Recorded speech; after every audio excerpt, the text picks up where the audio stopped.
What's going on, everyday people, and welcome to Chat Everyday. Today we're going to learn how to make things levitate in Adobe Photoshop. Let's get right into that.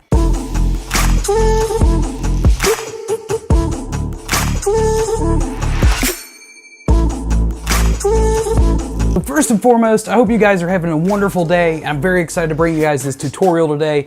The photo that I'm actually going to be editing is from many years ago, I think from back in 2013. This is one of the first real levitation photos I ever did in Photoshop. This was for a project that I was working on back in photo school for my senior seminar class or whatever. Basically, I chose 10 different songs to make images to that reflected to my life.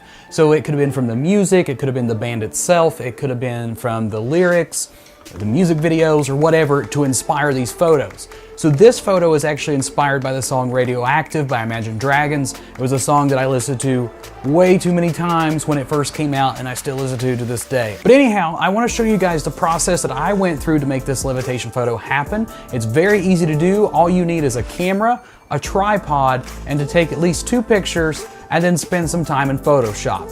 But without further ado, let's learn how to levitate in Adobe Photoshop. Okay, so I'm very excited to show you guys this tutorial. This is my way of doing levitating in Adobe Photoshop. Now there's many ways that you can go about doing this. This is just my workflow of how I created this particular image. This is going to be our foreground image. Realistically, the only thing I need from this image is me right here.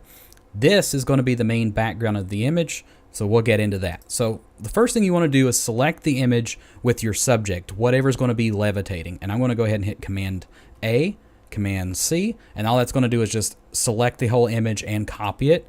And then I'm going to paste it on top of this one. So I have my background layer here, and then I have me on top of it. So I'm just going to name these layers so I can keep up with what's going on, because you can tell in these small thumbnails, they both look exactly the same. So the first thing I'm going to do is go down here beside of FX, and click this little square with a circle in it. What that's going to do is create a layer mask, and you'll see that pop up right over here. The next thing you want to do is go to your brush. You can hit B on the keyboard to make it a little bit quicker. You can click on it, whatever, and make sure that your color palette here is selected at black and white. For right now, we're going to be using black. So what you're going to do is hit Z on your keyboard and then click the zoom in magnifying glass up here and just zoom into the image.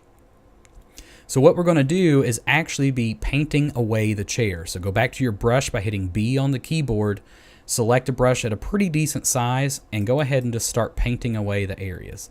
You don't want to get in too close, because I'm going to teach you how to get in closer and make it look a bit more realistic and not have like just these big blocky areas. Because I mean, if we left it like this, it's going to look pretty terrible. So just go into the main areas of your image and paint away, and I'll be back with you guys in just a moment.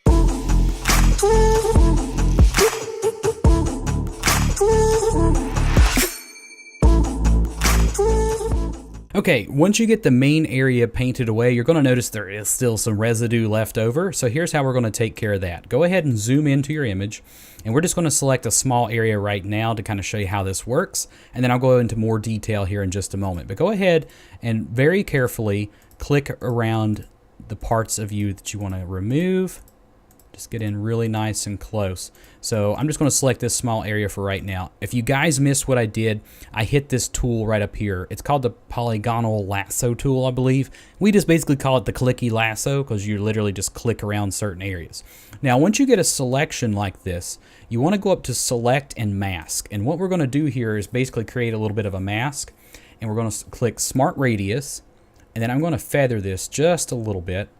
And let's see, we're going to shift edge just slightly and click OK. So now what we've done is kind of feathered that edge a little bit. So when we do this next step, which is taking our brush tool with a black color still selected, and we're just going to paint that out, hold in Command D to deselect the area, and you can see that it's a little bit smoother. It's not as much of a sharp edge, and that just kind of makes it look a little bit more natural. Okay, and real quickly, I want to show you guys this. When you're zoomed in like this and you need to move across the image, what you're going to do is, like here, you can't really click anything else, and let's say I need to slide this way to get into the image better. If you hold down the space bar, that's going to give you a hand, and then you can just click and drag the image, and once you release space bar, you can go back to clicking and dragging. But I'm going to go ahead and finish up this image. See you guys in a bit.